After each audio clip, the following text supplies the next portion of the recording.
Okay, so we are looking to prioritize mobility within this movement.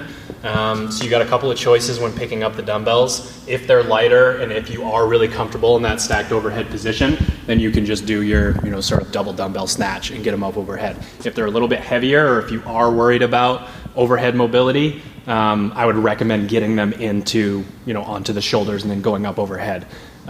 It's going to feel like, especially in this workout with how gross it's going to get quickly after the burpees, it's definitely going to feel like it's not worth it to brace. But the number one thing that you can do is to really get stacked and keep that rib cage down and keep the dumbbells stacked overhead to make this movement easy.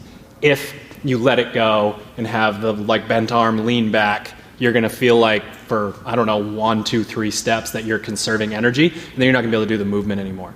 So first thing I'm going to have you guys do is just get those dumbbells up overhead. Like I said, if you're comfortable in that position, feel free to do the double dumbbell snatch.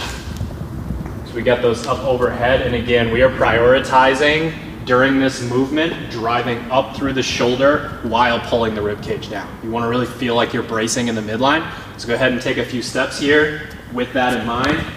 Really focus on your midline. Pull that rib cage down and extend through the shoulders. Good. Ryan, I'm going to have you try, go ahead and put those down for a second.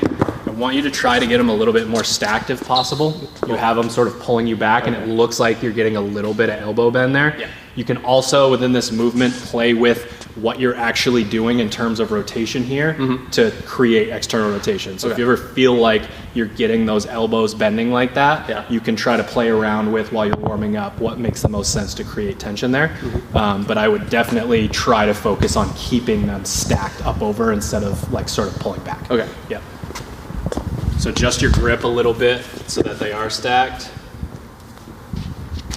There we go. Good.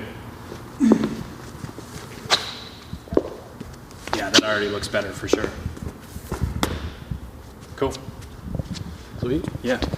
So again, when you're focusing on this movement, you're thinking about the test-retest model, make sure that you are deciding, do I not really understand the coordination of this skill? Is it maybe a little bit too heavy, or is this mobility focused? And you can take the test-retest a step further and say, okay, I've got this overhead. Now I'm going to go over and floss my shoulders. I'm really going to open them up. I'm going to do ROMWOD for the entire phase and then come out the other side with more of that mobility. So for a lot of people, that can be the barrier to entry. Just make sure with these lunges that you get yourself comfortable with them and work on the skill, no matter whether you're trying to get stronger or trying to, get the coordination of it or just the mobility factor.